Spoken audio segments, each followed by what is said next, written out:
comment se différencier de la concurrence? C'est une question qui est très très souvent. Beaucoup de thérapeutes me posent cette question d'ailleurs, des hypnothérapeutes, des naturopathes, des sophrologues.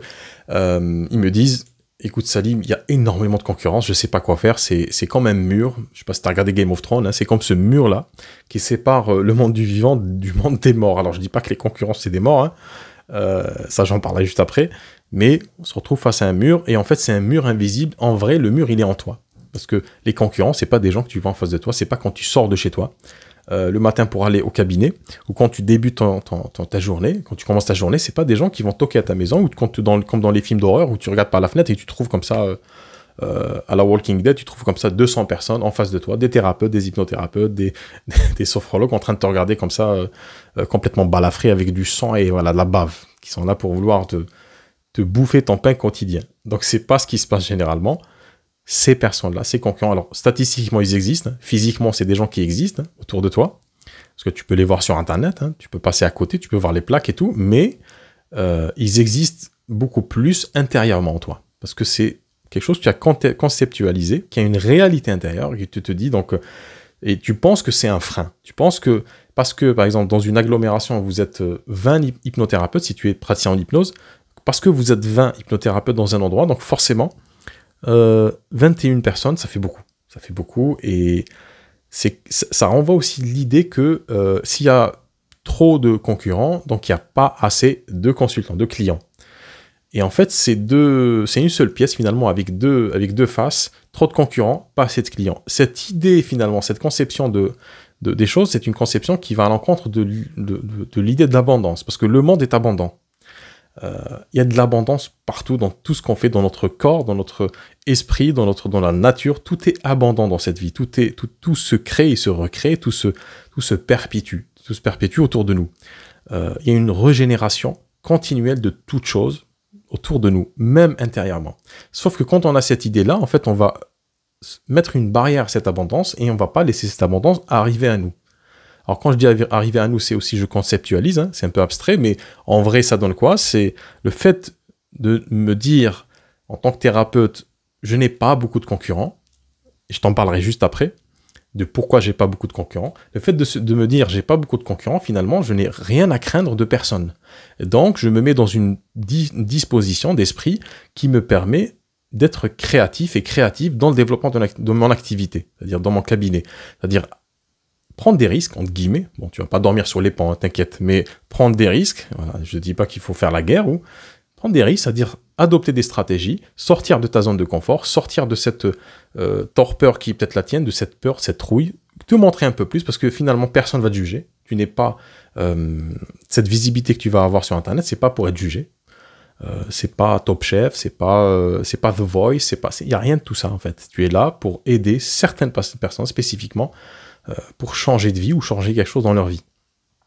Donc, comment on fait pour ne pas avoir de concurrents intérieurement, parce que c'est important d'avoir cette posture intérieure pour mieux se développer après, par ailleurs.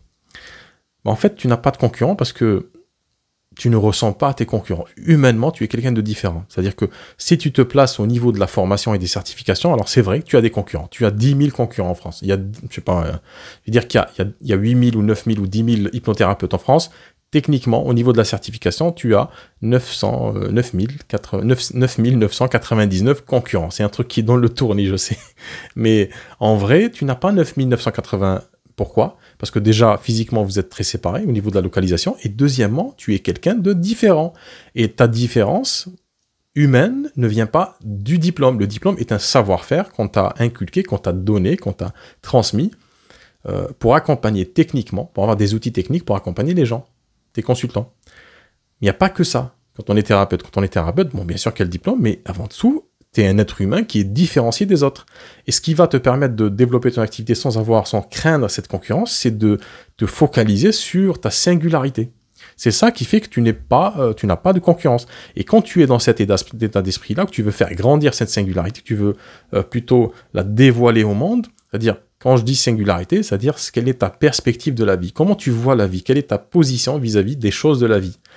Tu vas avoir forcément des gens qui vont être d'accord avec toi et des gens qui ne sont pas d'accord avec toi. Mais peu importe, parce que les gens qui sont d'accord avec toi, c'est des gens qui potentiellement peuvent devenir des consultants, parce qu'ils sont déjà d'accord sur ta façon de voir la vie, ou quand je dis ta façon de voir la vie, pour eux, c'est la façon d'aborder ou d'appréhender leurs problématiques, leurs souffrances. Donc, quand tu es dans cet état d'esprit-là, tu n'as plus de concurrents, et tu es dans ce qu'appelait Seth Godin, l'océan bleu, c'est-à-dire tu navigues sur ton propre espace dans lequel tu as tes propres solutions, tu conçois tes propres solutions, parce que tu es dans une posture de créativité, donc tu peux concevoir des programmes d'accompagnement, des offres, tu peux concevoir énormément de choses, tu bâtis quelque chose, non pas sur la peur d'eux, mais sur la recherche d'eux, ou l'accomplissement d'eux. Je pense que même tes consultants, c'est l'essence même de la thérapie, de les aider à changer leur vie, quelque chose dans leur vie, pas en rapport à quelque chose qui est boiteux, qui est foireux, mais par rapport aux valeurs et par rapport à ce qu'ils ont de meilleur en eux. Donc je pense que c'est exactement, il y a une symétrie finalement entre accompagner une personne à se développer et t'accompagner toi-même à développer ton activité. Si je peux me permettre un exemple, c'est comme si un consultant te dirait, alors je sais que c'est absurde, hein, mais je pense que ça va te montrer un peu le fond de mon propos, c'est comme si un consultant te disait « Je ne peux pas être heureux parce qu'il y a trop de gens heureux sur Terre ». Tu vois que c'est un peu absurde, ça tient un peu de la même logique, c'est-à-dire je peux pas perdre ma timidité, je peux pas être moins angoissé parce qu'il y a trop de gens qui sont moins angoissés sur cette Terre, je peux pas, j'ai trop de concurrents. Et en fait, ce que tu fais dans la thérapie, c'est que tu vas accompagner cette personne pour qu'elle se ressente sur elle-même, pour qu'elle arrête finalement d'être distraite par le monde extérieur. Et c'est en se recentrant sur elle-même, en travaillant sur elle-même, en évoluant intérieurement, qu'elle va revenir dans ce monde-là, mais avec une paradigme et une réflexion différente sur le monde, sur son propre monde, sur sa propre vision du monde et sur le monde des autres. Et c'est comme ça qu'elle peut influer sur le monde des autres ou se séparer de certains mondes, de certaines personnes. Tu vois ? Donc ça tient un peu de la même logique. Donc aujourd'hui, si tu as envie de te démarquer, tu es déjà démarqué. Essentiellement, tu es né démarqué, tu es né marqué par une empreinte, par une singularité. Maintenant, il faut travailler sur cette singularité et aller chercher ce qu'il y a à l'intérieur de toi, au même titre qu'un consultant le fait.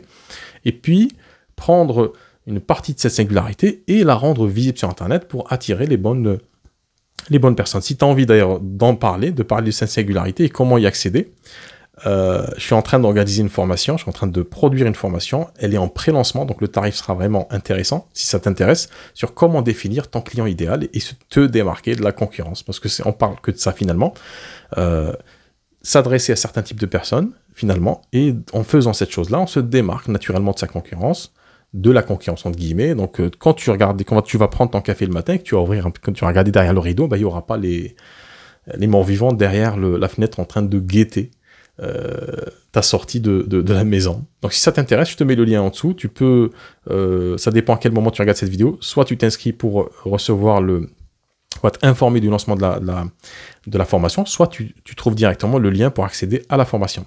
N'oublie pas, d'ailleurs, je te mets un deuxième lien, si tu veux développer ton activité, recevoir des conseils précis, personnalisés, le groupe Telegram, le canal Telegram que j'ai lancé il y a quelques semaines, dans lequel je donne le maximum de conseils, et puis il y a l'essentiel de ma communication et de mes conseils aux thérapeutes.